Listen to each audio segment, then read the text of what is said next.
All right. Mary Wells, how are you doing? I'm doing good. I'm glad you're here. Why don't you tell everybody, who you are and why you're here? I am Mary Wells. I am a real estate broker here in Cleveland, and I'm also the president of a nonprofit organization called Breaking the Chains of Human Trafficking, and I also am a board member of the Countryside Refuge. Oh, that's awesome. What's the Countryside Refuge? I haven't heard of that It one. is it's a refuge home for women that are young women that are pregnant and need out of a bad situation, or women that just need out of a bad situation. Okay. Yeah, I had Cassie Moore on here with Re-Inspire, and she's kind of does the same thing a Yes, little bit. with the younger girls. Yes, she is amazing. I love my Cassie. She's great. I call her my prevention. Yeah. Yeah, she takes them right out of foster care, so that prevents them from being homeless and being trafficked. So, Well, let's talk about your nonprofit that you had, Breaking the Chains of Human Trafficking. Breaking the Chains of Human Trafficking, we are a nonprofit organization that helps human trafficking victims start over, basically. Once they're recovered, we make sure they have all the necessities to move on, all the hygiene products, all the clothes that they could use. Make sure they have counseling, a safe place to stay. Just to give them some life back. We make sure they get their, driver's license, their identifications, their schooling, whatever they need. And that's right here in Cleveland? Yes, we are located in Cleveland. We don't have a permanent home here in Cleveland. We have to find them on placement throughout the U.S., but we will find them when we have a team that will transport them for us. Oh, that's Where fantastic. they need to go. Yeah. And so my goal is I just founded a nonprofit organization called Joyous Sacred Space. And my goal is to actually obtain land and build a facility, a home, build a home and put tiny homes out there to where I can house trafficking victims of all ages in the home, and then in the tiny homes put the adults, the women that have been trafficked. There is a place already around here for men. We just need something for Is that the women one and that's children. out there in Rio Vista? Mm-hmm. Yeah, I think that's Cassie's uncle or cousin or something like that, I believe. What was his name? I can't remember. I could tell you if it's written down at my house. I was thinking it was Stone or something like that. His last name was Stone. I don't remember. I can't remember right now, but so they have a place for men and boys, but we need a place for girls or for women and children. Yeah. So, Well, that's great. So what made you get started to do that? May 2nd, 2018, our daughter was killed by a human trafficker. Oh, And we didn't know what trafficking was. We had no clue. We were just told that she came out of a known trafficker's car, going a high rate of speed down North Texas Tollway. oh wow. And so when they confirmed that it was trafficking, I wouldn't let my other daughter go anywhere, do anything. It was horrible. I became, instead of a mother, I was a smother. I mean, the girl went to work, I followed her. She had no clue that we were there, but I would watch her go into her job. When she was getting off, I would be there to make sure she made it to her car okay. We had Life 360, did not matter. I was still going to make sure she was there. Well, I mean, it's understandable. Yeah. So the next year, she was a senior in high school. She was the captain of her dance squad.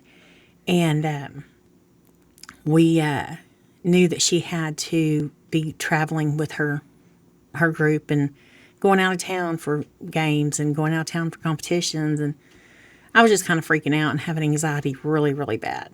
So I talked to Jessica Proctor with Ghost Wrapped, and they came and taught the girls in the dance team, actually anybody that wanted to take it, but a self-defense course. And when they were there, they started talking about human trafficking. And that's where I really found out what human trafficking was.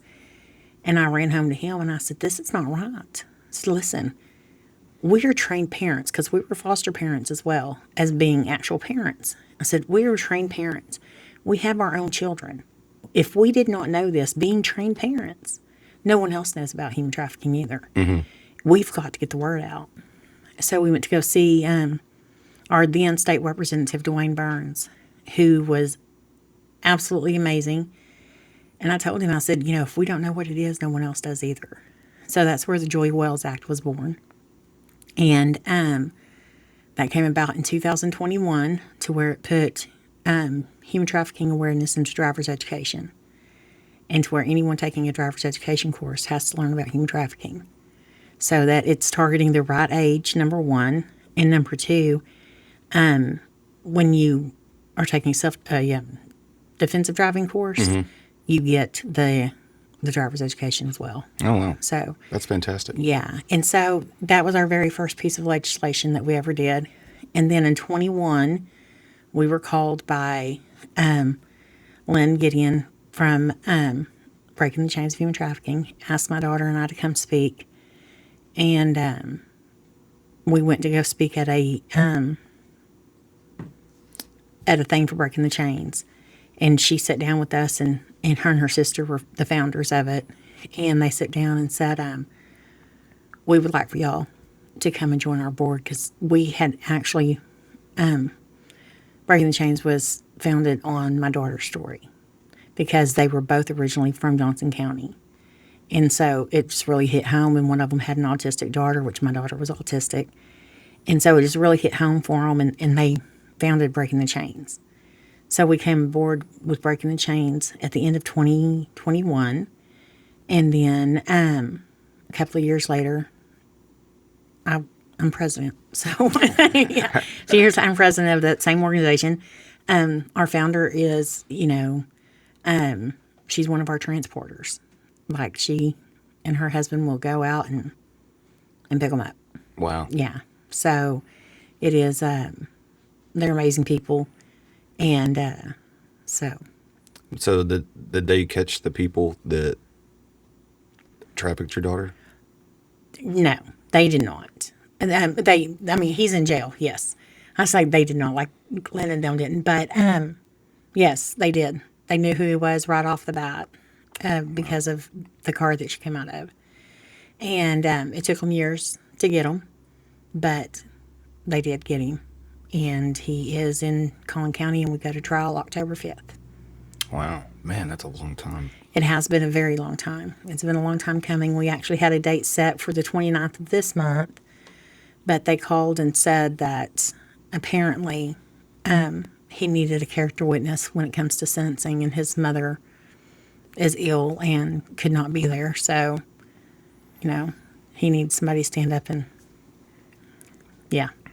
So tell him what an upstanding citizen he is, But so they had to postpone it until October the 5th, and with preference, and told us that there should not be any reason why we don't go from then on.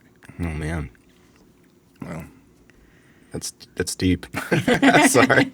Yeah, no, listen, we, since then, through Breaking the Chains, I have been through legislation every year passing laws to help get human trafficking abolished is my goal. But that's everybody's goal that's in this fight. But this year was, I was sitting there talking to the same AG that I'm just telling you about that we had to postpone. She was sitting in my house, and she said, "Mary, is there anything we can do for you?" And I said, "Yeah."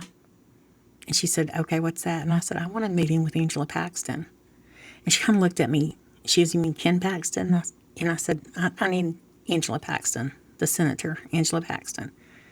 And she said, "Well, I can't make no promises, but I can see what I can do. Why do you want that?" And I said, "Because human trafficking is not a first-degree felony. It's not even a felony. What?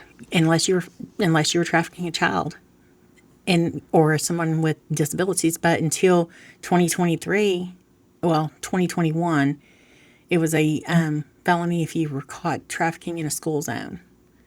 And 2023, it was for people with disabilities like my daughter. And then, but it was either in zones or specific people. So now, as of this year, SB 1212, Senate Bill 1212, it is now a first-degree felony to be trafficked, for you to traffic someone in the state of Texas. Well, I'm glad it actually got. I just couldn't believe that it It wasn't a felony. Yeah, as That's a matter insane. of fact, my daughter's trafficker was had 2 priors. He had more than that, but 2 of them stuck, and he only had 6 months probation. Wow. Yeah, the other ones didn't stick because unfortunately we didn't have, or they didn't show up for court, which is very common in trafficking cases. That's crazy. I got a DWI like a long time ago, and I did way more probation than that. Yeah, That's pretty insane. I know. I know. I mean, it's Not saying that I did that was still a bad thing, but right. Yeah. Yeah. I mean, it's crazy because you would think that that would fall, it would have been a felony in the first place. yeah, You would think that it was right up there with murder to me, but it's not. yeah. It wasn't. And now it's a first degree felony, 25 to 99 in prison anywhere in the state of Texas, no matter who's being trafficked. That's fantastic. I'm glad that got done. I'm glad Yes, that I you am got that too. done. It was a fight. Believe me.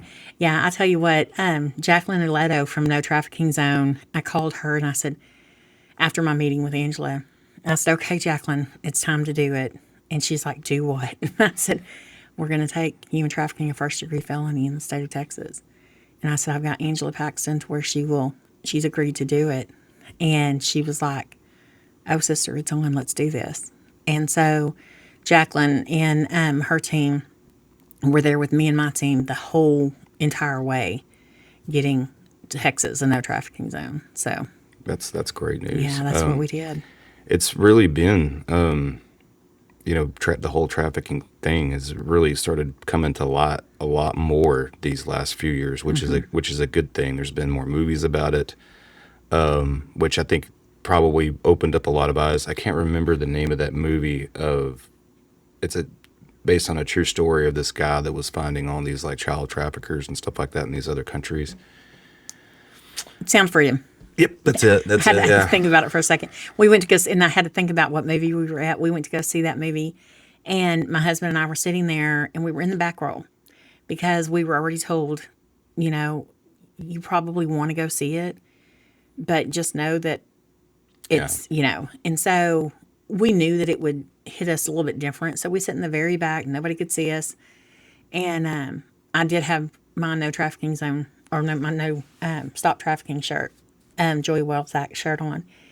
We went to go see it, and when one of my daughter's friends saw us, she was like, "Are you sure y'all want to watch?" She goes, "It's pretty hard to watch," and I said, "No, we need to see it, And bless her heart, she's a really sweet girl, and she said, "Okay." She goes, "Miss Wells, if y'all need anything, you call, just come out." And I was like, "Okay."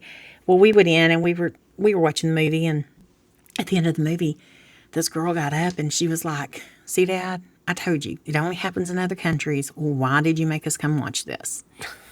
And her dad looked at me like a deer in the headlights and was like, I mean, you could just see him say, "Help me," in his face. And I said, "Do you mind?" And he said, "No, please." And I said, "No, honey, it doesn't just happen in other countries." I said, "It happens everywhere." And I said, "And it happened right here to my daughter in Cleburne to my daughter." And she just kind of looked at me. She said, "Really?" And I said, "Yeah." I said, Julia Wells was my daughter, and she was trafficked right out of Cleburne. And she was killed on North Texas Tollway. And so, yeah, it happens everywhere. It Yeah. doesn't, it happens right in your own backyard, and you don't know it. Mm-hmm. And like we discussed it a couple of weeks ago, it was hidden in plain sight, Yeah. And so and she was like, "I didn't know that." I mean, honestly, I didn't until I was told about you to come on here. I didn't have any idea. Yeah, human trafficking is it's a multi-billion with the B industry. Wow. Yeah, and so you can buy it's surpassed drugs because you can buy drugs one time. You can buy a human 2, 3, 4, 5, 6 times a day. Yeah. Yeah. I was gonna say, it just keeps going. And that's a day. So, yeah, it's a multi-billion-dollar company. I mean, not company, industry. Industry. And before SB 1212 in Texas, the reward was higher than the risk, but now the risk is higher than the reward because we're going to put you away. You're going to go away for life. And so they should. Yeah. So, I wish we could take up Florida's law that they put through this past year, and that they put the death penalty on the if you were trafficking a child or someone with IDD, death penalties on the table. Yeah, Idaho just did that too. Did they really? Yeah. I'm telling you, I wish Texas would. Yeah. And I'm going to fight for that this next session. You posted, I saw that thing where they caught, what was it? I think they saved like 200 something, or found 200 something children. And then there was 80 something people Yeah. that was attached to that. That is insane too. And it happens every day, everywhere.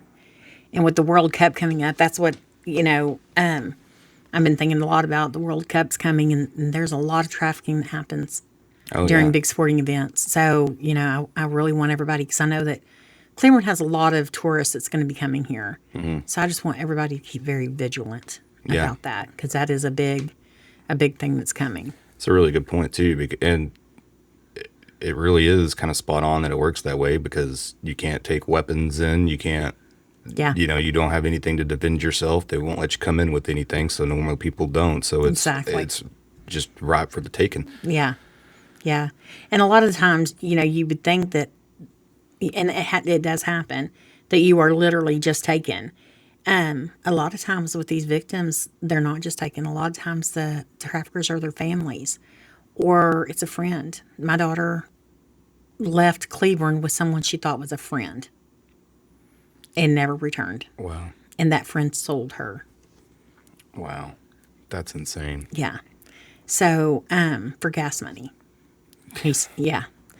And so it's not always, a outsider Yeah. that will.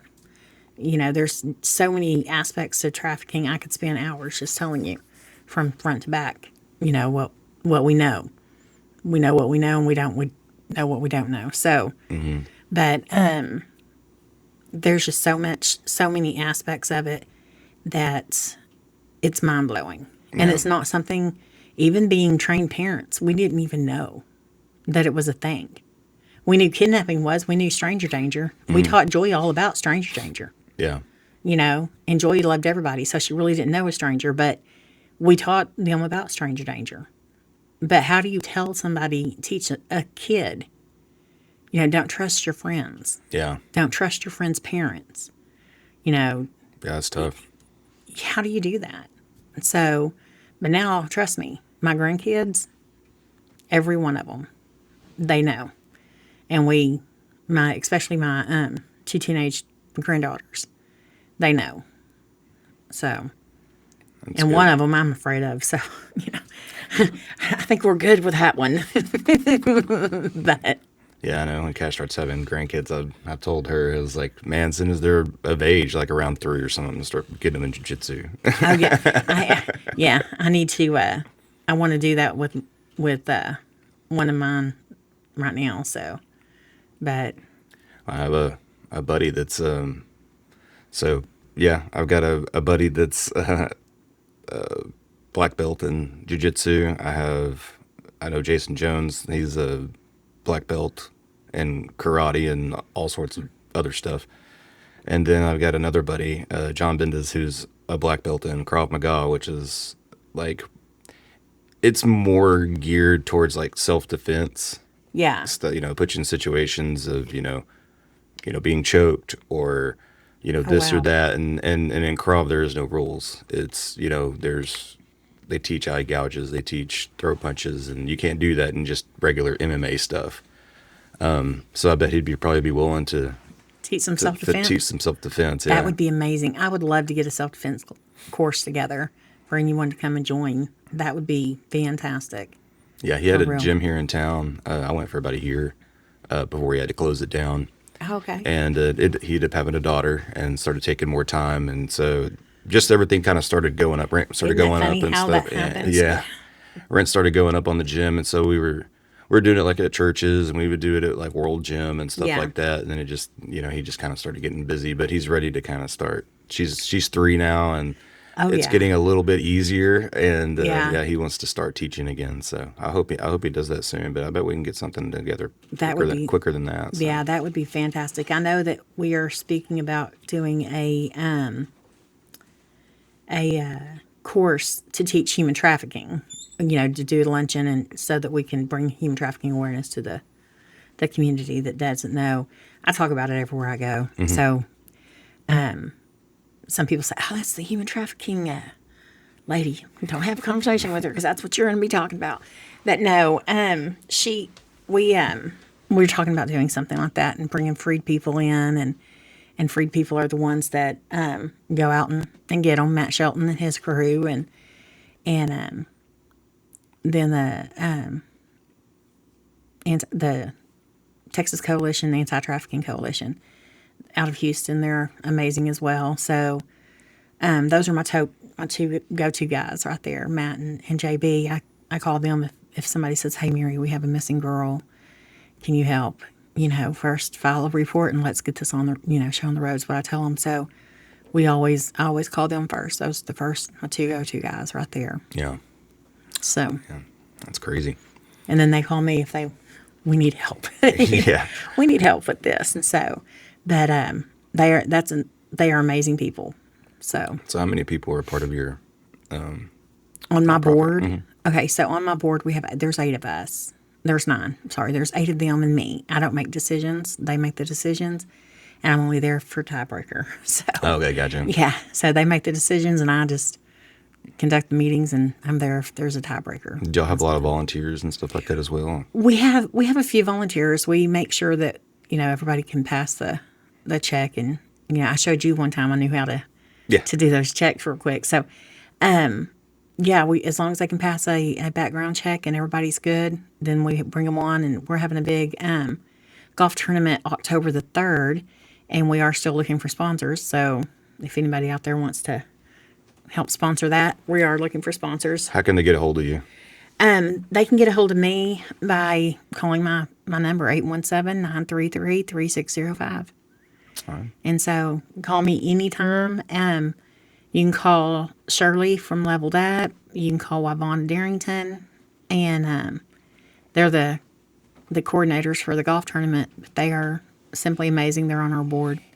So I can't complain. I have surrounded my board with some pretty good people that show up and do what they need to do. Yeah. So I cannot complain about that. They are amazing people. And we have part of breaking the chains of done is we have rooms or closets in the hospital. And we have one right up here for their sane rooms. So when somebody comes in that's been sexually assaulted, they can go into a room that's other than in the emergency setting. So we go and make sure that they have clothes, they have hygiene products, so that they get their first choices back. So they get to take some of their decision making back, because whenever something like that happens, it's not their decision. So this gives them a little bit of power back, and they get to sit and pick their place where they want to sit and do their exams or do their interviews and stuff like that. So it's just a safe place that we like to make a little bit safer. Give them fidget toys, coloring books if they need coloring books. Just adults like coloring books too. So just stuff like that, just to make sure that they're comfortable and that they're comfortable when they leave the hospital. So y'all take donations like with products and clothing. Oh yes, and, yeah. and stuff No, like that no as well? used clothes, because we can't take used clothes to the hospital. That would make sense, yeah. Yeah, but yes, we do. Definitely do. We always need T-shirts. We always need shorts, leggings, and a lot of sweatpants. So, and those slide shoes. We, Yeah. yeah, we always keep them in slides too, Yeah. because we want to make sure that they can be comfortable in what they're wearing. So we take slides and stuff like that. And we are working on getting in Southwest and in Cook's Children's. Oh, that's fantastic. Yeah. Too. So, and in Cook's Children's, we'll need a lot more than just, a little bit of toys. We'll need a lot more toys to Yeah. go with us over there. So then we'll start doing a toy donation drive for them, for like fidget toys and stuff like that. So, and teddy bears.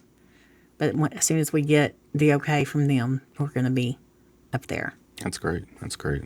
Yeah. So Good. just working on it a little bit at a time. Yeah, that's right. I mean, I guess that's all you can do. It's just, Exactly. take, Exactly.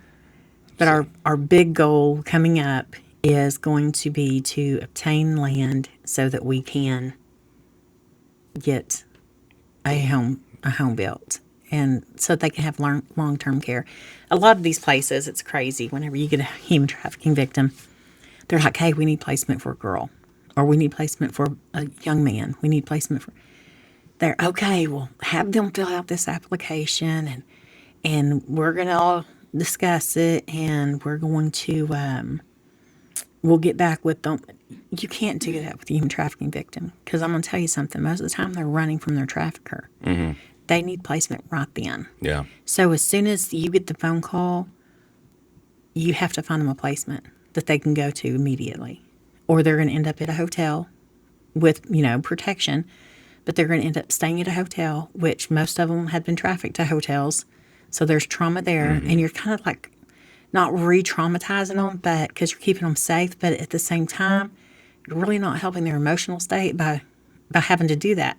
So the facility that I'm wanting to do, we will take them immediately, no questions asked. Bring them to us. We'll figure it out in the morning, kind of thing. yeah, And so, and that's the type of facility I want, because it's hard. It's hard to find a place to where someone will just say, just bring them. yeah. We found one in Arkansas one time that said, just bring them, we'll figure it out later. Wow. Other than that, it's very difficult. So that's the type that I want to do, is if we have the law enforcement says we have a human trafficking victim we need placement for, bring them on out. We'll figure it out in the morning. So are you looking around here to try to buy Yes, sir. some land? Yes, sir. I'd like to do it. I like to do it in Johnson County, or just right outside of Johnson County, but preferably Johnson County, because I do trust our law enforcement here, as far as I think that they would show up and show out if we needed them to. And it's a big thing to have trust. And so, and I do trust our law enforcement in Cleburne and in Johnson County. Yeah, I know a So- couple of guys on the force here, and they're pretty stand up guys. So. Yeah, exactly. You've got good and bad. You hear all kinds of stuff. You've got good and bad in wherever you're going to be. But I'm proud of Johnson County. I'm proud of our sheriff's department. I'm proud of our police department. I'm really, really proud of, the things that are taking place with the investigations that are going on Yeah, as far as human trafficking, and I know that James Buchanan has a lot to do with that, and he's amazing. And so I want to be able to keep it here, to where we would have the support that we need. Yeah. And so, and there's not a lot of DAs that are going to take on a human trafficking case and just, okay, we're going to do it. And, Yeah. and Tim's not afraid to do that. So that's a good thing too. oh, that's great. Yeah. This is your hometown too, isn't it? Yeah. Well, look, I was born in Waxahachie, Texas, Well, that's just right down the road. Yeah. It's not too far from here. but I was raised in Amarillo, Texas. And I got to Cleburne as quickly as I could. So there you go. My mom raised us. She was a single mom of my sister and I and all my brothers. And she raised us in Amarillo. And then as soon as I got married, she was like, well, I'm going to go back to Fort Worth. And I was like, you can't do that. But there was not a whole lot in Amarillo. So she moved down here and I followed. So it didn't take very long. My sister came with her and I followed right behind them. Yeah. And been here ever since. And I absolutely love Cleburne. So I've been here over 30 years. Yeah, pretty much been my whole life in the area. Anyway, I went through 6th grade here in Cleburne, and then I graduated from Covington. Okay. So Yeah, that's right. We had that discussion. Yeah, if you want to do anything, you gotta come to Cleburne, Yeah. to go bowling or the movies or grocery Anything you wanna shopping, do. anything basically. Yeah. So like I said, I got here as quickly as I can. My dad's side of the family's from Midlothian, Texas. And they all still live there. Well, some of them live in Waxahachie, but most of them live in Midlothian. And so I've got Ellis County, a lot of family in Ellis County, a lot of family in Johnson County. And when you said you're related to everybody, pretty much. Yeah. I'm not going to lie. And if they're not family, they're either a child that has lived in our home from some point to the other, or one of our foster kids, or one of our adopted kids. And so, yeah, we have a lot. Yeah. We raised 12 girls or had our hand in raising 12 girls and 7 boys. Oh, wow. Yeah. So, very proud of that. So, we still keep in touch with every single one of them. Yeah. It's kind of funny. When I got this podcasting equipment, was a lady from Godly that she's a foster parent too, and she had a podcast. Oh, wow. I think Crook was her last name. Okay. Can't remember her first name at the moment. Terrible about that, I but am too. she was an extremely nice lady, and she used to have a podcast. Mm-hmm. She, fostered kids, and she worked for the CAC and stuff like that as well. And she asked me what I was like. So she was like, "Do you have a podcast?" And I was like, "I'm starting one," and told her what I was doing. And she was like, "That's fantastic, because I'm getting people like you on to talk about these types of things and Right. the good that's going on around here." Exactly. I feel like there's enough bad in the world. Oh, I know. It's good to get. It's ridiculous. Yeah, it's good to get good people on here and It is know that where we live, there's lots of people that are trying to do really good things. Yeah. So There is. And, Cleveland has a great community all the way around us. Mm-hmm. We really do. And people, you get on Facebook and you see everybody griping. I mean, come on. Mm-hmm. If you're going to gripe about it, don't live here. Yeah. There's a highway each side you can leave to. Right. But I've always, I can't complain about Cleveland. I just can't.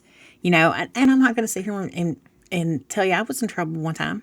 I wrote a check for $48.58, and I was pregnant. It ended up going back, and I didn't take care of it. I was in the hospital. Never took care of it. I went to jail. I got on probation. But let me tell you what happened on that probation. This is why I love our community. Not because I got in trouble, because that's very embarrassing that it even happened. But if it hadn't happened, I don't know where I'd be today, because the judge at that time, Alteris, he actually sentenced me to probation until I finished a course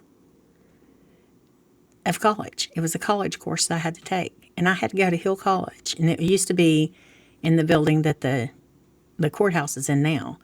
But the new courthouse. But I had to go over there and I had to take a class about it called Turning Point. And it was a college to get you ready for college. And then I had to get ready for college Yeah. before I could get off probation. Oh, And I wow. had to go and do that. I had to make my degree plan, and I had to write him an essay as to what my plan was going to be. And it took me a lot longer to finish that college than I thought, but I did. So, Yeah. I went to Hill College as well. did you? I did. Yeah. I went later. I went for that, and then I got off probation and did everything else, and I always wanted to be a real estate agent. So I went and got my real estate license after we got married, and we ended up, I got my license, and then I was talking to him, and I said, we have our kids fixing to go to college, and I did not finish. And I said, how can I sit here and tell them, y'all got to go to college when I don't have a degree? So I went back, and everybody's like, you're a glutton for punishment. Then I decided I wanted to study law. I wanted to study real estate law. That was going to be my whole thing. But I needed to finish the first degree first. So I finished that out and became a licensed chemical dependency counselor. And then I decided I was going to go and get my law degree. So I've been working on that. And then I took off to run for office, and I'm going to go back at the end of the summer. So What office did you run for? I ran for District 58 state representative. Oh, awesome. Yes, sir. I did not know that. It was a big run. It was crazy. It was crazy. politics are not for the weak at heart, I promise you. Yeah, yeah, yeah. With just a little race that's going on here, it's pretty crazy. It is. You It know. really is. And I mean, and ours got nasty at the end, but this one's been kind of nasty the whole time. It's sad. Yeah, it's so And crazy that people just twist words. yeah, and I have to tell y'all, it's really crazy because listen, and that's what I was telling him the other day. I said, you know, it's not even the candidates No, that are doing it. it's not. And in my case, it wasn't the candidate that was doing it or her people until the very, very, very last week of it. Yeah, None of my people. You will never find anything on Facebook of any of my people that worked for my campaign doing it. But it was all the supporters that just, everybody had their own candidate and everybody, oh man, and it's that way now too. And I see it and I'm like, people get very tribal, they do. and it's depressing in a way because I just feel like we all need to be a little bit more open-minded, Yeah. and not so closed off. These people are human beings too, Exactly. and these aren't two guys that are running for Senate or running for Congress that are just blowing smoke up your butt so they can get another term in there. Both guys, I do believe, want the best for Yeah. Cleveland that they can do, and the fact that any one of them are getting drugged through the mud by supporters Yeah. and twisting words and making up stuff. Yeah. That's another big one. Just making up lies, and they're not bringing anything to the table that actually backs up what they're saying about these people. And yeah, I mean, I think that everybody needs to kind of Yeah. remember we're all human beings here, and we all need each other. Yeah. Nobody. I mean, I guess people can go and survive on their own without talking to anybody, but for the most part, we all need each other. We all need Yeah. to lean on somebody here and there every now and then. And that's kind of another reason why I started this too. It's because social media is not a real place. No. It's No. it's a playground for Trolls. mentally ill. is basically what I say. Yeah. Because and now all the anonymous stuff, and I don't think that you should get rid of the anonymous stuff because of whistleblowers and stuff like that. That's Yeah. very important. But if you're going to go in there and say stuff like that, Oh yeah. at least Yeah. No, it's sad. It really is. And you have people that don't even know you, like literally physically have never met you, going after you. And you're just like, when did I meet you? yeah. How do you know any of this or think that you know any of this? And I see it constantly with our two candidates we have right now running for mayor. And Yeah. it's sad. It really is sad because these people have never walked up to Blake and had a conversation with them. They're just assuming. They've never walked up to Derek and have a conversation with them. They're just assuming. Yeah. You have to really know your candidate before you even cast a vote. I think you shouldn't. I don't think that anyone should vote until they've actually had a conversation with someone Yeah, I agree. or watched and knew exactly or got to ask them questions. You know, I told my kids before y'all go and vote, I'll give you both their numbers, Yeah. and you call them both. You ask them all the questions you want to ask them. They'll answer you. Just call them, but make your informed decisions before you do. And they watch the stuff on television or on line. They watch the debate and different things, and Did they watch the podcast? Because both of them were on here. you know what, they may have. They may have. I mean, they really did their they did their homework and they chose their candidate, and so they're like, Mom, what do you think? And I'm not here to make your decision for you. This is who I'm voting for. You can vote for who you want to. And it's okay if you don't agree. Exactly. It's okay. It is so okay. I love my daughter. We do not agree on politics, so we try not to have that conversation with her a lot. Now, there are some things we do agree, but not a lot on different things. And she has some very, very valid points when it comes to the way she looks. She says, I'm a Republican, but I'm also very open minded to other things that a lot of Republicans are closed to. Yeah, me too. And yeah. And I'm like, well, I completely understand that. I'm more conservative than I am a Republican, Yeah. you know, to be honest with you. But I'm a make it make sense person. thank you. You Yes. gotta make it make sense to me. Yeah. And that's my daughter right there. You got to make it make sense to her, or she's gonna have so many questions it's not even funny. Yeah, and the way that I think of it too, this two party system is screwing us all. To be honest, It I think is. we need four or five because, Yeah.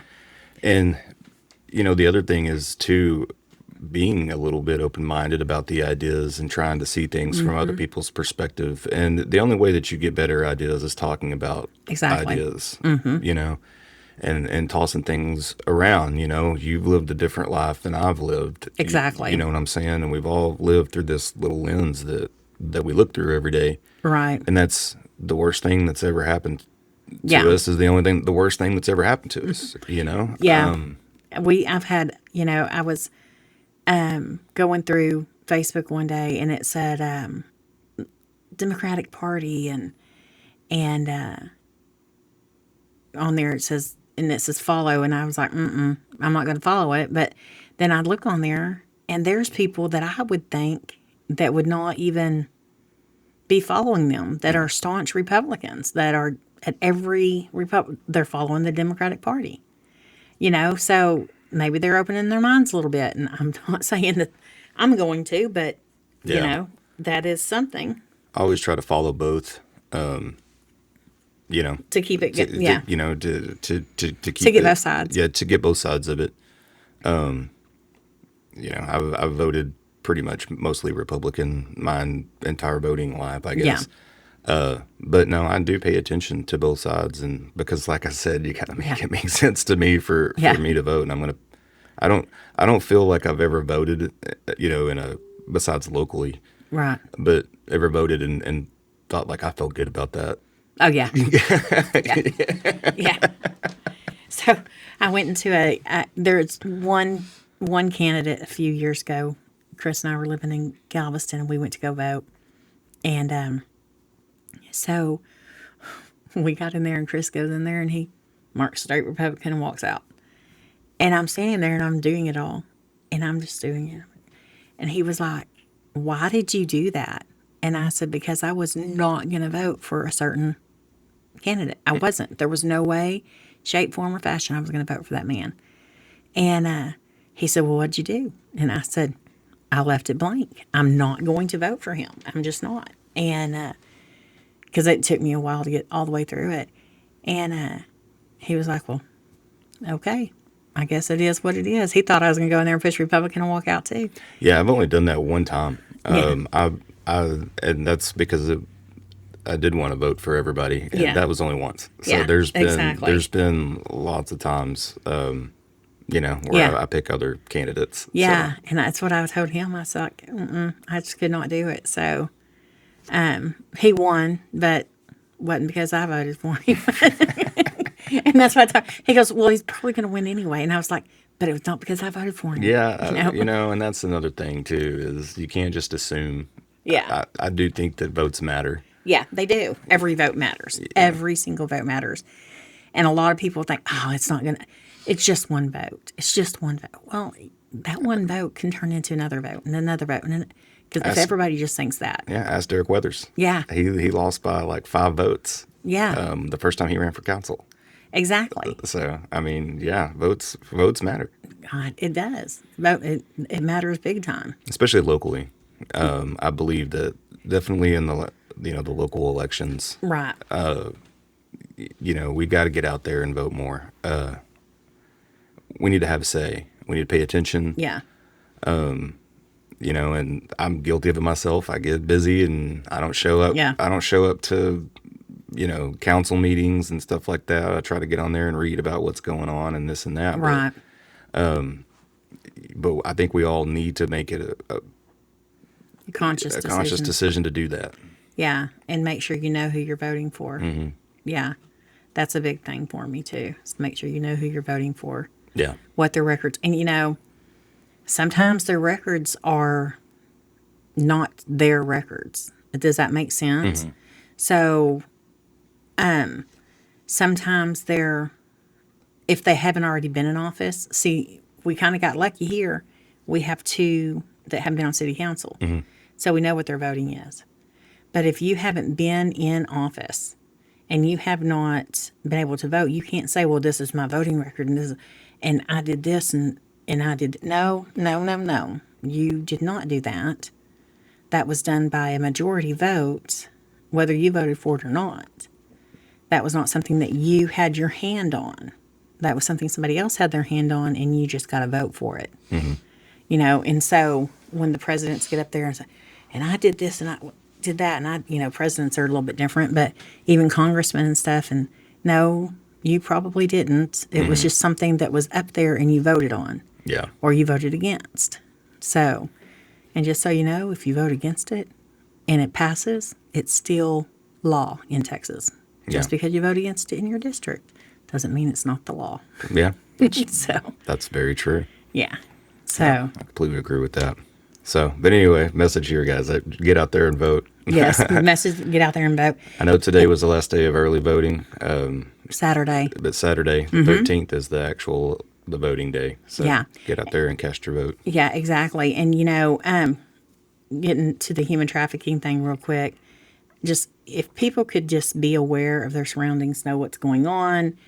If you see something, say something. Listen, I don't care how little it is. If you see something, definitely say something. I mean, it could be misconstrued, and that's fine. But at least you said something. At least you were visual. If that child or that woman is actually being trafficked or is in danger, and you don't say something, how are you going to feel? So Terrible. Yeah, exactly. So if you see something, say something. So, real quick story, I'll stop at that one. We had a Oh, you could talk as much as you want. That's what we're here for. we have a foster that lives in another state, and he was so mad. He called and he was so mad because he is a black man and he's a mom. He said, "You're not going to believe what just happened." And I said, "What?" And he said, his son threw a fit in the store. Now, our boy is married to a white woman, and so they were in the store, and he said, and I was walking out with him, and he was throwing a fit. He said, I was just going to go put him in the car so that, his wife could finish grocery shopping. And he was throwing a fit, and we walked out. They stopped me. And I was like, okay. And he said, then I had to prove that I was his dad. I was like, okay. And he was like, he's I'm put it frankly, I'm pissed. Yeah. And I was like, but listen, but wait a minute. Let me ask you something. He said, okay. And I said, so if somebody else was walking out with your child and he was screaming and hollering, well, wouldn't you want him to stop him? And he was like, well, yeah.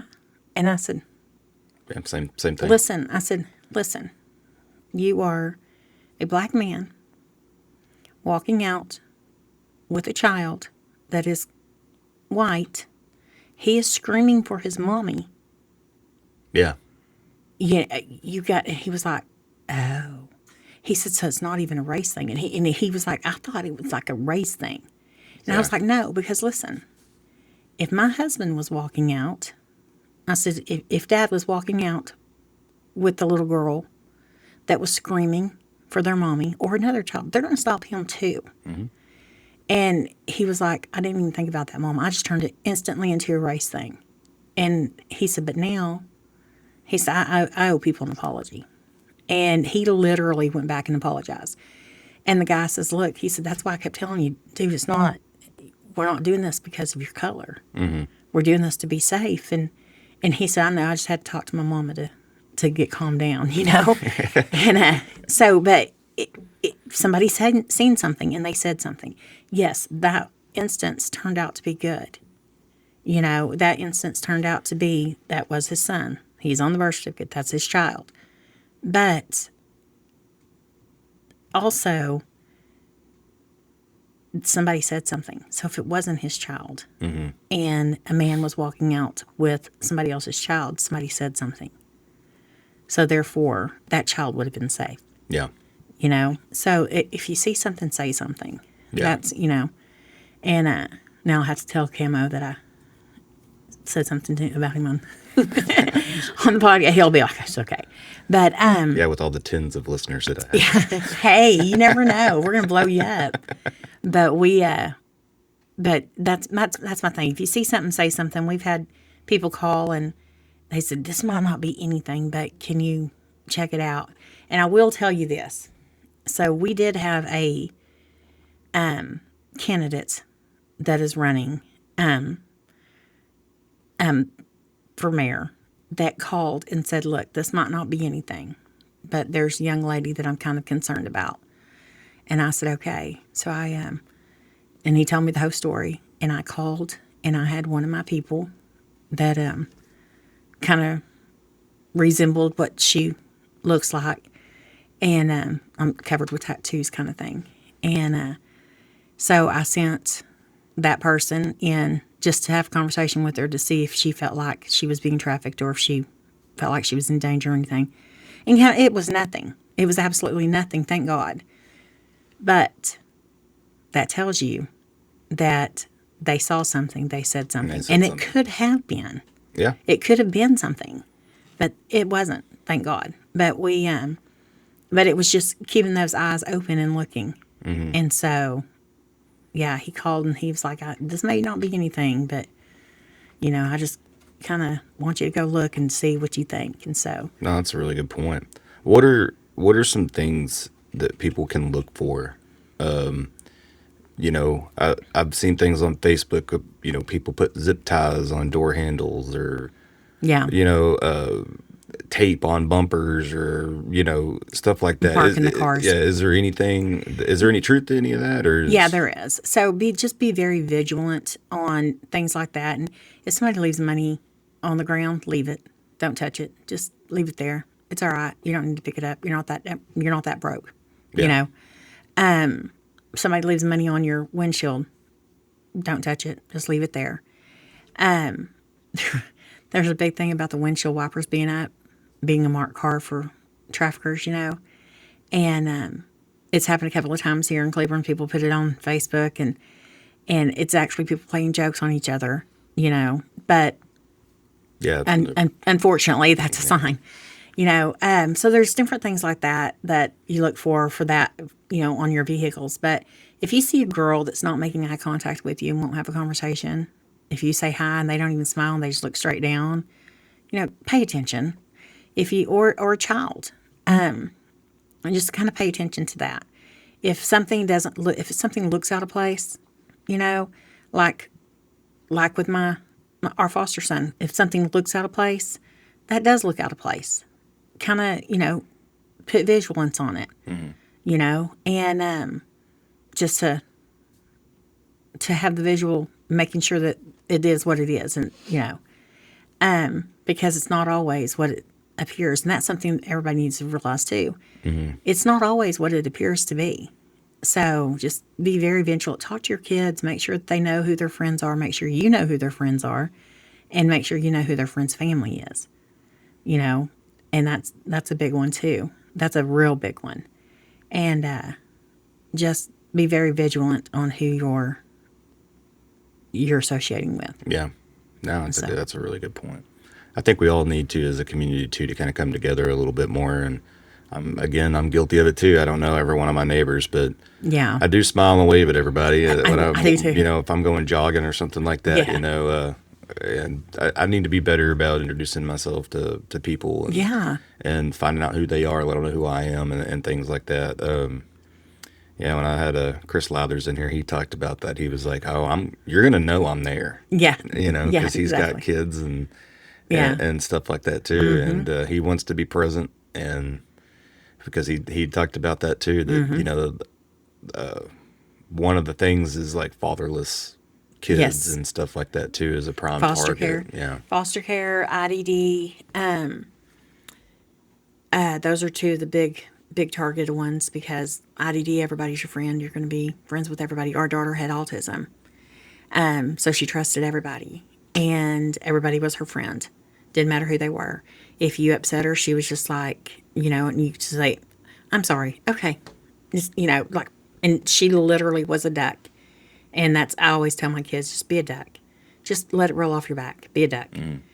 Shake your tail feathers and go on down the road. Just be a duck. And she did. She took that literal. Like, just, she was a duck. But, and that's their target is IDD, foster kids, kids that are hungry, kids that don't have as much as other kids do, kids online. They really, you have to make sure you know exactly what your children are doing online. You have to.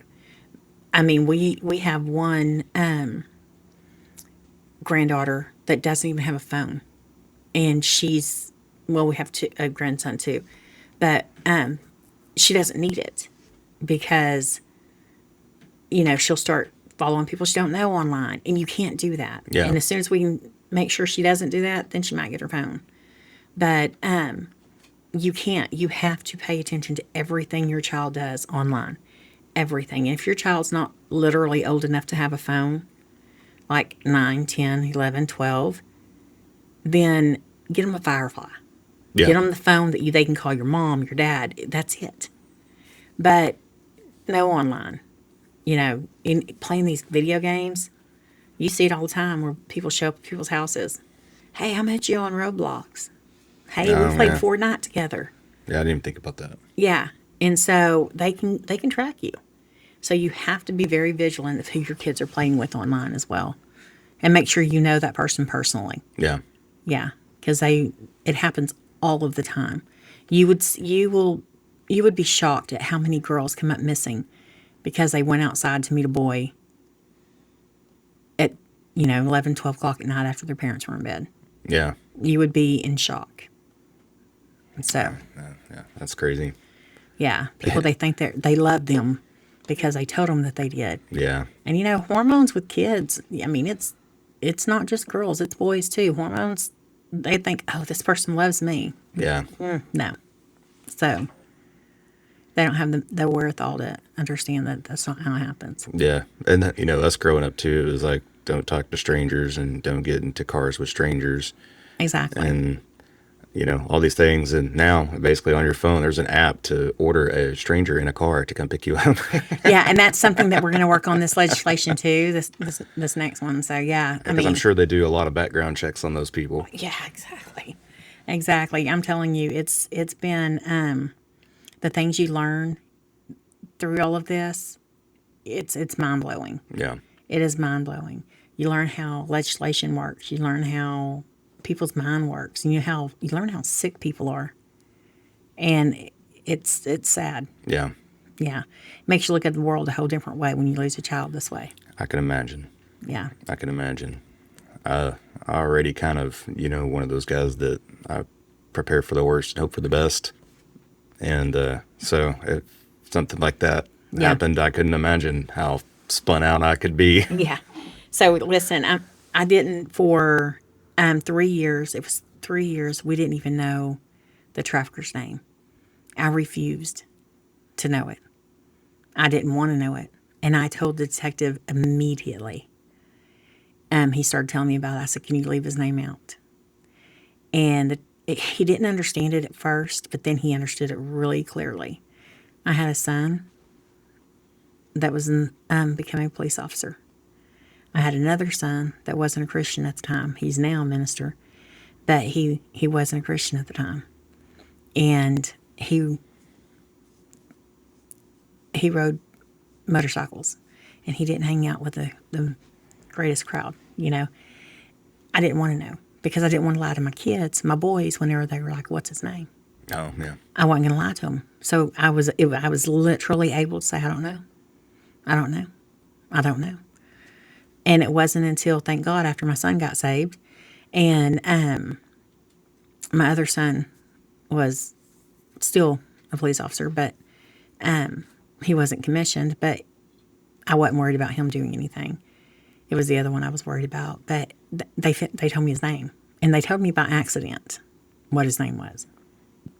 And so, but I knew me, and I knew that I would go online, and I would start stalking, and I would do all of the things that parents would normally do, and I didn't want to become that person. Yeah.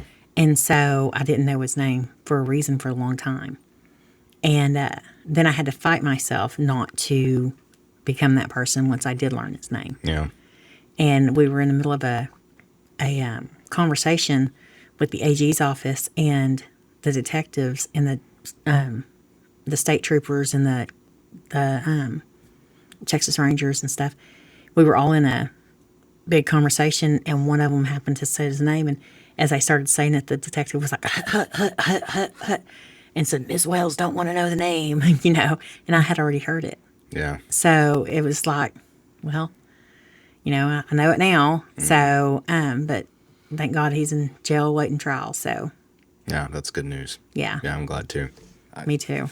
Still blows my mind that it just now became a felony. I keep thinking about that. I'm like, I know, right? So NTZ took it to first degree felony in schools and in shelters in 2021. And then we took it to colleges because my youngest daughter went to college the year after. Well, a year or 2 years after, I guess, because she was her senior year and then she went to college. And we got it in colleges and in RTCs, which is residential treatment centers. And that was in 23. And that's when the IDD kicked in for, if you were trafficking someone with IDD, that it would go, as a first degree felony as well. So we had those covered. But as I'm standing up there and I'm looking and I'm testifying for the colleges, and you could see me on the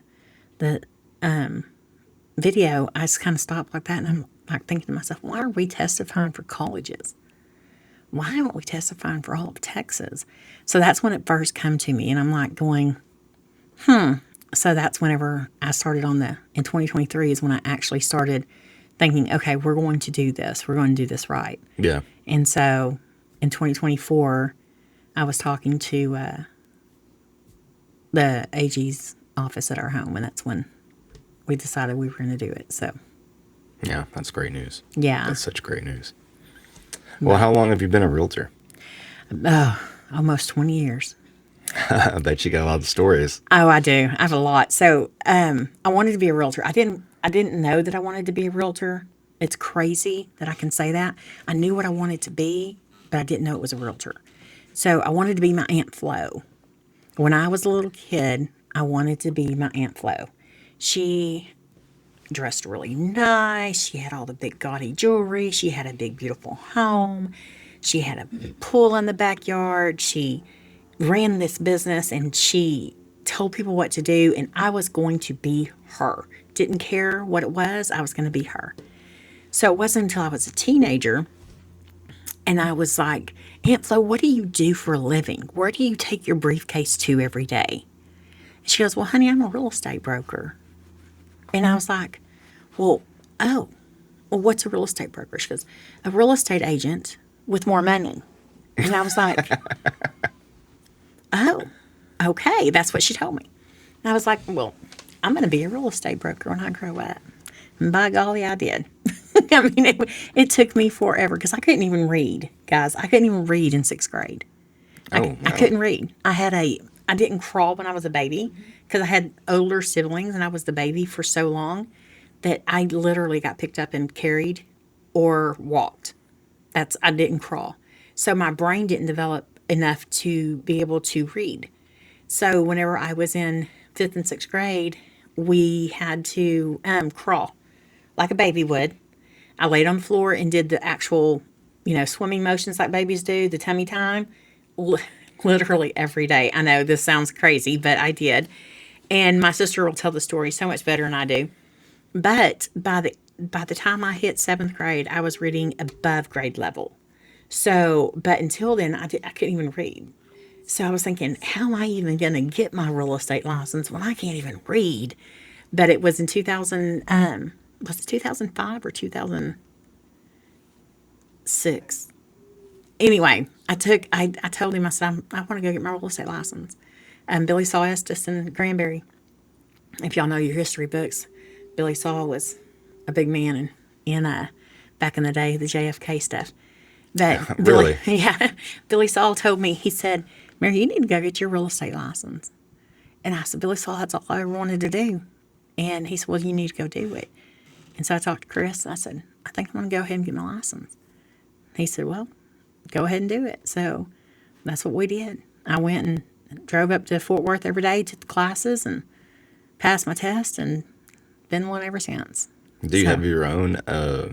I do Living Well Real Estate Services LLC, and I got some amazing women that work with me, and couldn't ask for a better group. And we just had a learning class today, so and we enjoyed each other's company for a while. And we've got a new girl coming on, and in Riley Calloway, and she is doing real good. And we were teaching her to make sure that she knew what she needs to do step by step, because she's fixing to have her first listing and she's all excited. And Oh, that's fun. yeah, so we got her. And yeah, That's good. That's awesome. yeah, I love it. I love real estate. There's nothing about it I don't like, except sometimes you get the crazies, and I even like them because I have stories at that point. I'm telling you. But listen, I have sold whenever my old broker, rest his soul, bless his heart.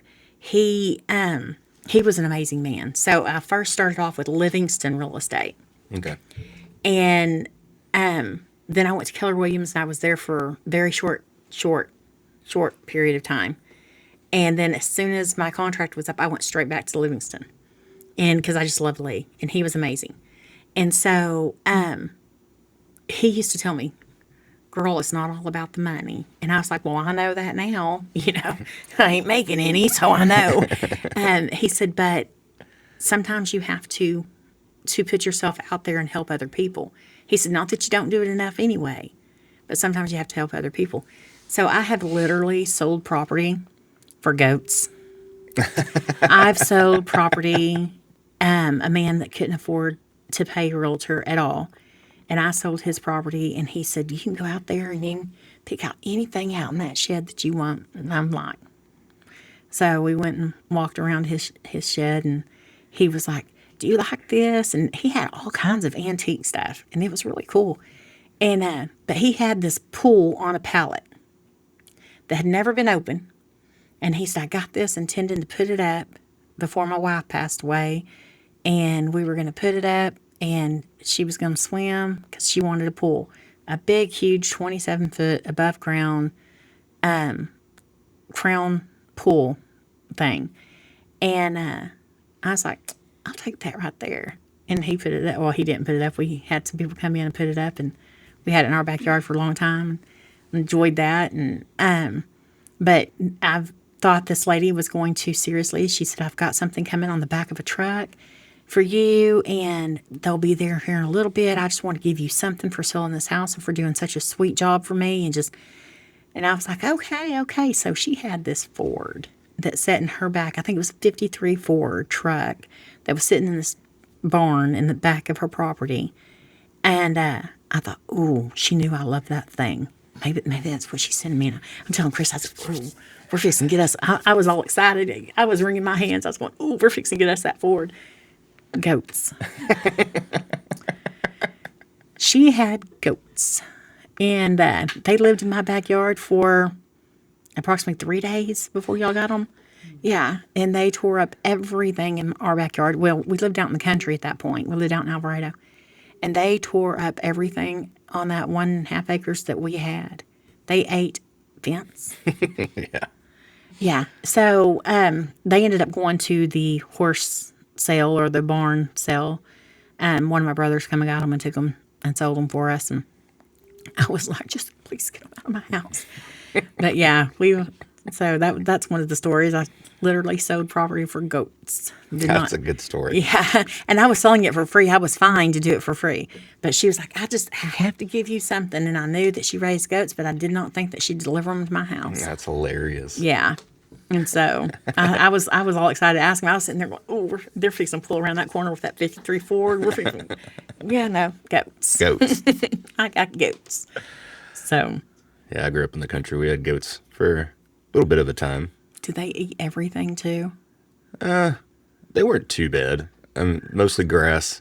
Oh, I was afraid they were going to eat my house. They were eating everything in sight. And we did have two pigs out there that we kept two pigs for my niece for a little bit in our pens when she was going to go out of town because she was raising them for ag. And I thought they were going to eat the pigs. I mean, I didn't know. I was like going, "Oh my God, we got to put a big boulder there." But yeah, goats. Remember that. She wants goats. So They eat everything. But I do have to say, I went out to a home out in Godley, and I'll give her a shout out, Kayla Lane's house, and she had goats, and they are the cutest things, and they were well mannered. But mine, So I have to train my goats. yes, mine were not. The ones that she dropped off for us, Wild goats. they were wild goats. They should have just been let out on the streets. They were wild goats. yeah, Yeah. they could be gross too. Oh yeah. Oh yeah. Yeah. I told him, I said, the horses, we had kept a couple of horses for a friend of ours for a little bit, and they thought they were lap dogs. And but because they were very spoiled, we'd come out from the back porch and we'd pet them and love them, and they tried to lean on us. We're like, "No, you're not going to sit in my lap." But and they were nasty. I mean, they crapped all over my yard. But they were more enjoyable. These goats, they were nasty. They didn't care where they crapped. They didn't care what they chewed up, and they didn't care what they regurgitated or where they regurgitated what they ate. I mean, it was like nasty. But that's okay, because once they were gone, we had our yard back. So, That's hilarious. Guess who got the clean? exactly. Exactly. So you mentioned that you wanted your law degree. Are you still pursuing that? It's hard. I'm not going to lie to you. That is one of the hardest things. So I don't know. I mean, when I go back, I'll decide at that point what I'm going to do. We've talked about different things. I kind of want to get something that's going to help when I do get the facility going. So we've talked about me just doing social work or, counseling. Because I am a drug and alcohol counselor. I'm also a crisis counselor. So I could do, either one. And I want to make sure I say I'm certified crisis counselor. Yeah. Yeah, so there's a difference. But I want to do something that's going to be able to help with that. Yeah. Whenever I do, get to open the facility. That makes sense. Yeah. Probably knowing some things about the law probably would help Yeah. a little too. I mean, Yeah. there's so much out there, and There is. there's so many different things and loopholes. Exactly. And, Yeah. there's so much. There is. And I tell you what, it's crazy because I am a real estate broker, and my Lee used to tell me all the time. He said, "Girl, you need to go to real estate law school. You need to go," because I know the real estate law, and he was like, "You need to go to law school." And I kept going, okay. Well, then I was like, "Yep, I'm going to go to real estate law school." That was my whole thing, and then things change, things shift, and so that's what we were discussing just yesterday, what we were going to do, what Yeah. I was going to do, deciding which way I wanted to go with it, if I wanted to go in law. I know I'm taking a public speaking course right now because whenever I'm speaking in public, I'm okay. I can talk to Congress like nothing. But when I'm out in front of people that I know or, people in my community, I'm just like, blah, blah, blah, blah, blah. That's what's coming out of my mouth. Yeah. If I'm speaking to Congress, I can be right on point, tell them exactly what I want, Yeah. why we need to do this. But I'm speaking to other people, it's like, well, yeah. And so the critical thinking whenever you're doing public speaking is very important. And I'm learning that through this course I'm taking. So, Right on. Yeah, I don't think I do that when I'm talking to people either. So yeah. I definitely don't think critically. It just Yeah. if my mouth doesn't say it, Your face is going to. my face has a worse filter than my mouth does. So My sister's too. My sister, oh, Lord have mercy. You know, instead of her saying, wow, that was out there, she'll and keep her mouth shut in front of somebody and she'll go, yeah. Oh, yeah. I mean, she speaks with her face. It doesn't matter what it is. Yeah. Or if somebody's saying something that doesn't make sense, she'll go, yeah, yeah. And then she'll look and go, like, where did that come from? I got somebody sitting over there who does the same thing. Do you really? Yeah. Exactly. My sister has no filter with her face. That's the best way to put that. Yeah, Yeah. She bless her heart, I spoke about her just a minute ago, Ivana Darrington. She's our coordinator. She's on the board with me. But she does have the subtitles on her face. And you cannot hide what she's thinking. that's all right. Makes it interesting. Yeah, it does. She tries and it does not work. Yeah, that's all right. My mouth usually says it. So Yeah, hers too. Mine too. That gets me into trouble. My mouth. Look at. Yeah, my husband's over there shaking his head, going, "Yep," and her mouth does get her into trouble. That's for sure. It does. it's good. It's great bait on here too because I'm learning to listen more. Yeah, You know, and I can talk all day. Yeah, 'cause so. I can too. I could just ramble on about just about anything. So Yeah, exactly. I tell anybody, I will literally talk to anyone, and I find You it too? and I find it fascinating. So you were saying earlier about people talking to people in Cleburne, just being good neighbors and in Cleburne, and the community coming together. I walked into Barrero's, and I walked in, and we had a guest that was down visiting us, and he came to meet us at lunch, and I had walked in, and first thing I did was look at these two ladies that were sitting at the table, and they looked defeated. They were tired. You could tell they were tired. And they worked for a pawn shop here in town. And so, not a pawn shop, a bail bondsman here in town. And you can just tell they were really tired. They'd been working or something all night. And I was like, hey, ladies, how are y'all doing today? And I was just being myself, talk to them. Like, we're doing good. I said, well, great. I said, I hope y'all have a wonderful day. And we were getting up to leave. And I said, bye, ladies, y'all have a great day. And she goes, wait a minute, we were just talking about you. And I was like, oh, Lord, have mercy, what I do now, And I said, yes, ma'am. And she said, that kind of niceness is so rare. You generally stopped and asked us how we were doing and actually waited for a response. And you actually had a conversation with us. And I was like, she said, why? And I said, well, why wouldn't I? Yeah, And she said, that is just rare that you, that's what I told him. It got me thinking. And I actually made a post about it that why don't people talk to each other like they used to? When I was growing up, that was a normal thing. yeah, Anywhere you went, you talked to everybody. You make contact, and that was just something growing up that we did. So I still do. If I walk in, if I don't know somebody, I'm going to say something to somebody I don't know before we leave. Ask him. yeah. Sometimes he's just like, dear God, here she goes again. Well, I I definitely go with the concept too of it costs $0 to be a decent person. bingo. Exactly. Exactly. I always take the cart back to the cart parking thing, and I hold doors open for everybody. Yeah, I mean, he does too. it's yes ma'am, no ma'am.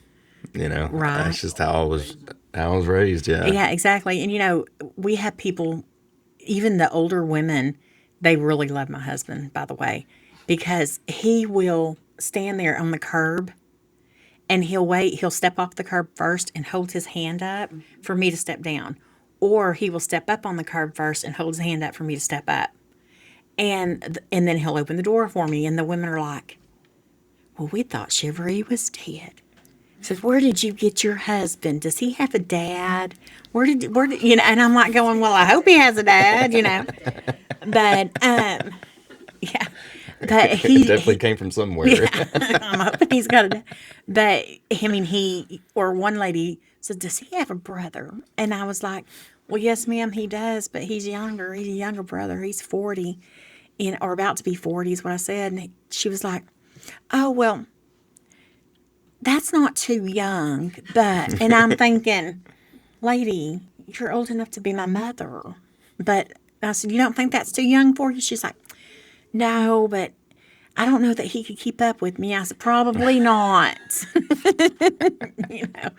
So, I mean, and this was a total stranger. Yeah. Like I said, I talk to everybody, and it's not that I'm, you know, trying to be in anybody's business or anything. It's just I think it's nice when you speak to people. Oh yeah, for sure. It doesn't matter who they are. We had a homeless man in Galveston that I was sitting there waiting for him to come back, and it was hot. Just so y'all know, it was hot. And I was sweating and I was waiting for him to come back with water.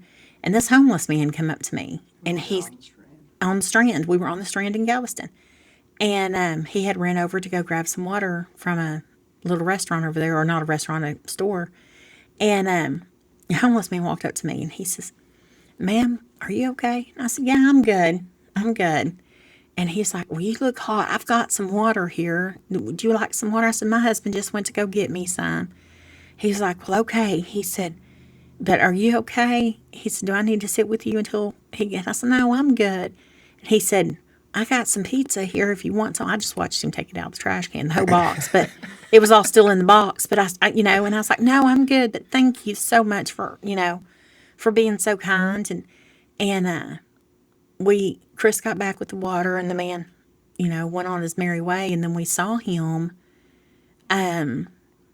It was probably 2 weeks later that we saw him, and he was had a cooler, and he was selling water in Galveston. He was selling water for $1 at a really busy intersection, and so we stopped and grabbed water, and I got a story, and he had lost his family, and it just really drove him to where he was right then. Yeah. And so Chris and I went, and he said that he takes the money that he gets every day. He pays for his hotel room, and he buys more water for the next day. So Chris and I were going to Sam's that day anyway, up in Houston. We went and we grabbed him a bunch of water and took it to him. I said, "See, this is all going to be profit for you now." Yeah. And he just couldn't believe that I did that. But it was because he was kind to me, and he didn't even remember being kind to me, Yeah. if that makes sense. But he was kind, and he didn't even remember who I was. So there you go. It's kindness. Kindness makes the world go round. Yeah, I agree. And like I said, it takes $0. It's $0 $0 to be to be kind and decent. Exactly. That's what I like. Yeah. So No, that's a great story. yeah, Yeah, I open her door for her when we were going places, and yeah, yeah, my parents did well, I guess, for the most part. yeah. Now my daughter is now dating a man that does the same thing for her, and so it's a good thing. He's really super good to her, and he's amazing. And he opens her door for her, and he talks very softly to her, and so she finally found somebody like her dad. But it took a long time, but she Yeah. did it. But it's chivalry. It's being kind. It's being nice, and so that's a good thing. Yeah, Does that. yeah. Cash does that too. He's learned. Cash, Yeah, that's her son and my stepson. what's his last? Is he from here? Oh, okay. I might know Cash. Is he in his 20s? He just turned 21. I bet I know Cash. Cash Pippin? Hmm? Cash Pippin? I think so. Did he used to go to a daycare here in town? Oh, no. Okay, because my sister has a daycare. And I know that a young man named Cash, who's extremely nice kid. So, yeah. Wrong. Wrong Cash, but still, good kid. Yeah, he's about to start his senior year. He just finished his junior year. Oh, what school? Yeah, he's starting his senior year. We're ordering a ring. A&M. A&M. Really? Oh, how cool. Yeah, Gwen went to Texas State, and now she's at Texas Tech. She started at Texas State and is now finishing at Texas Tech.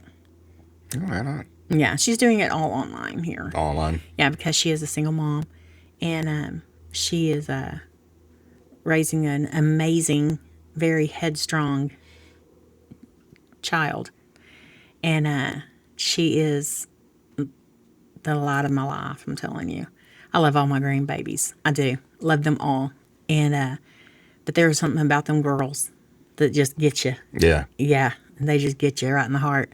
So, not that my youngest grandson does not have me wrapped around his finger because he can call me and just, yeah. So, but he likes taking Nanny on dates. See, yeah, he calls me. It's Nanny. I think we should go see a movie. And I'm like, hey, you think so? I said, yeah. So I call my grandkids my broke best friends. Yeah. So, yeah. So, and he told me one time, he says, I've saved the money. I've saved money and I could take you to the movie. And he said, but you're going to have to pay for popcorn. And maybe lunch. And I'm like, okay, we got you. So, yeah. That's pretty cute. Yeah. And so we went and I was like, you save your money and we'll go buy you a toy after we're done. Well, he spent his money on the toy and my money on the toy. And I still paid for lunch, movies, and popcorn. But that's okay because he has us right where he wants us. I'm telling you. He does. So. I bet that's fun. I'm telling you, I love my grandbabies. There's something about, do you have any grandbabies? Y'all have any grandbabies? Let me tell Not you. yet. Well, when you do, you're going to know this other love that you never knew existed until you have a grandbaby because you love your kids. And I love my kids with all my heart. But my grandbabies, let's just say, if it's my kids or my grandbabies that are drowning, my kids better learn how to swim really quick. I'm just saying. My kids better learn how to swim really quick. They went through swim lessons. They know them. So I'm just saying. I don't even care if my grandbaby's got the life jacket on. I'm still going after my grandbabies. Just saying. That's hilarious. Well, of course, you get to spool them all up and send them home, too. Exactly. That's another the thing, greatest yeah. part about it. Yeah. Yeah. Like I said, there's one granddaughter that's very headstrong. Like I said, I'm kind of scared of her, so I don't worry about her too much. And I say that I'm scared of her. I'm really not. She's a great kid. National Honor Society, senior year in high school. She is the smartest, brightest kid you ever did meet. And she's going to go far in life. I think all of them will. But, yeah, there's something about your grandbabies that when y'all have them, it's going to be Katie bar the door. This one over here, you're going to lose a lot of money. Oh, yeah, I can't wait to teach them how to fish and Yeah. all that good stuff. Like, Yeah. See, I learned how to be a grandmother from his mom because his mom spoiled our children like above and beyond. And his dad did too. So we learned how to be grandparents from them. And then it was like, you know, all that stuff your grandparents did for you? Revenge is sweet. Yeah. yeah, now you get to do it. Now I get yeah. to do it to your children. So, yeah, we're all good. That's awesome. Yeah, revenge is sweet. And I tell my daughter, you know, because she's so headstrong. She's when I was talking about earlier, we don't always agree with politics and some things we do and some things we don't. She's raising a mini her with the attitude of both her and Joy. Because when she got pregnant, she tells me, I was on the phone with her when she was taking her test. She goes, Mom, I'm pregnant. I said, Gwen, you're fixing to have a baby girl, and she's going to have the attitude of you and Joya. And she was like, Mom, why would you wish that on me? Why would you do that to me? And I was like, oh, yeah, it's going down. She goes, no, I'm going to have a boy. So the whole time she's like, I'm having a boy. I said, no, I'm sorry, baby, you're going to have a girl. And she is going to have y'all's attitudes, both of your attitudes wrapped in together. And she's like, Mom, you can't do it. And she does. Oh, let me tell you, this little girl rules the roost, not just at our house, at her house. And she's very headstrong. very headstrong, and I just love it because I'm like, and she's only 3. You know? I can't wait. So 3's a fun age. they are. Oh yeah. This morning she gets up because she comes to our home in the mornings, and we take her to daycare. This morning, usually she'll lay down and cuddle and go right back to sleep. This morning she was wired for sound. She was on her trampoline, or her, well, probably on her trampoline before she got on her bicycle. We have a trampoline in our living room. Yeah. My kids are like, what happened to the house not being a playground? I'm like, well, our house was smaller when you were little. So here we go.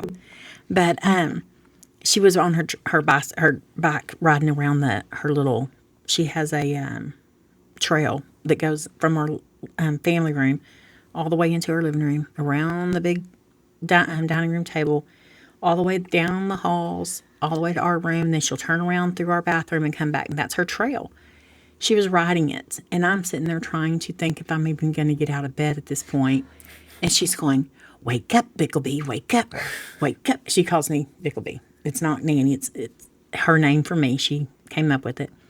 And she's singing it very loudly. Me and Poppy want to play. Get up. And I'm like, okay, I'm getting out of bed. And so I was getting myself dressed, and she was like, hurry, Poppy's no fun. Poppy's no fun. Poppy not play. She was wired this morning. So I got up and went there, and we played for a little bit, and we took her on to daycare. And on the way to daycare, she was giving us our instructions for the day. Yeah. You go and you go to work, and then you pick me up, and we go to McDonald's. And I was like, no, Poppy and I have something to do today. And she was like, then tomorrow. And I'm like, and he turns around and looks at me. He goes, you did that. You did that. And I'm like, well, yeah, I did. They call me and tell me she is being so bad. No, she's not. Yeah. What are you doing to her to make her act like this? Yeah, it's your fault. It's somebody else's fault. It's not hers. So what are y'all doing to her to make her act like this? Yeah, and I do that with my other grandkids too. Like, oh my God, she's being such a pain in the rear end, being this teenager. And I'm like going, yeah, well, what are y'all doing to upset them? Have y'all thought about that? And they're like, Mom, really? My son's like, Mom, she's just being a hag. Why are you acting? Why? And I'm like, well, what are you doing to her? Why would you even think that she was being this way? What have you done? And he's like, I give up, But I do it with his wife too. He never calls and complains about his wife ever, like ever. And he said something one time. He goes, well, she's mad. I said, well, what'd you do? And it instantly, and it wasn't even anything that he did. He said, well, Christina's mad. Well, what'd you do? And he was like, I did nothing, Mom, nothing. She's not mad at me. I was like, oh, okay. Well, then who did what to her? We need to take this on, I'm very protective of my family, if you can't tell. No, that's all right, though. It should be. It should be. Yeah, I am very protective, so I'm always ready to go to battle for my kids. Yeah. So people say I won't stand up for myself, but I will stand up for everybody else. And it's true. So it's just one of those things. Yeah. So, No, that's good. yeah, it works. Do you have anything else you want to talk about? I don't. I think I've talked everybody's ear off tonight, which is a good thing. Now y'all know more about my family than most people. So That's all right. It was a great conversation. I'm so glad that you came on and shared your story and talked about Thank you. your nonprofit and the good work Yes. that you're doing here in town with both of your nonprofits that Yes. you're a part of. So why don't you go ahead and say those again and how people can reach out to you and Okay, so I am with Breaking the Chains of Human Trafficking. It is a nonprofit organization. We help human trafficking victims. We like to say we meet them where they are because we will. Doesn't matter where they're at. We will go to them. And so, and I'm also with Countryside Refuge. I'm on their board of directors, and it is where they accept people that are in a tough situation, women that are in a tough situation. It is for women and children only, and it is for their main focus is with pregnant women, but they do help anyone that's in a bad situation. And so they do that. And a great group of people. Oh, my Lord, they are such an amazing group of people. And then we are trying to build Joyous Sacred Space, which we just got our paperwork in for Joyous Sacred Space. And that's where we will be building a refuge, a sacred space for Yeah. these human trafficking survivors. That's That is my fantastic. main goal. So if anybody has land out there they want to donate, I'm just saying, I'll be happy to take it. And we have had a lot of people say that, they would donate us a tiny house, or they, donate this, or they donate that, or they'd help build or whatever. If we can just acquire the land is what I'm trying to do right now. I need about 10 plus acres. I'd like to have a lot more than that because I'd like to make it a self-sufficient place to where we could do some gardening Yeah. and a cow or two, chickens. Oh yeah, for sure. Yeah. Chickens, they give eggs. Have We can food eat supply. them. Yeah, exactly. And that's what, teach them something while they're there. So Yeah, that's great. Do you have websites or just like Facebook or? I know that our website is being redone, but we are on Facebook for Breaking the Chains of Human Trafficking. You can also, you can follow them. You can follow me on Facebook for Mary Gladney Wells. And then Breaking the Chains is also on Facebook. And I don't know if Countryside, if they've gotten their website or anything up yet or not, but I don't think so. Okay, Not, because they're still fairly new as well. gotcha. So that's a good thing that they will get one up, I'm sure. And then ours is being worked on right now, but it was btctx.info, but it's being worked on. So Gotcha. yes, Well, Mary, thank it was you. a pleasure having you on. Great being I'm glad here. you came on here and did this. It's been a great Yes. conversation. It has been. It has been. I'm glad I got to know you guys a little bit better. And you make it so relaxing. It's just great. I try. Like I said, we got some ideas of making it the appearance look a little better too. Hey, I think it's great. It is great in here. So I think you'll do good. I appreciate that. I think you'll do real well. So, yes, keep it up. Let everybody remember, go and vote. Saturday is the last day to go and vote here That's in right. Cleburne, Texas, June 13th. for one of our mayoral. Did I say that? Mariel. Candidates. Now I can't say it. Mayoral. Yeah, we'll say it. Go vote for the mayor. Yes, go vote for our future mayor, please. And so, yeah. We need more than 1,500 people, which I did hear that they surpassed that during early voting now. So Did they? That's good. That is good. And here we were thinking that they'd have less of a turnout, but that is good. Yeah. That's real good. I'm so glad they did. I was like, thank goodness. Yeah. So very, very grateful for that. So now we just can get them turned out for every I know. vote, every single vote. Yeah, agreed. So Well, thank you again, Mary. We'll just see know if everybody you later. can't vote, you can't bitch. That's right. I'm That's just saying. true right there. You can't gripe about nothing. That's right. So All right. y'all have a good one. Bye, everybody. Bye.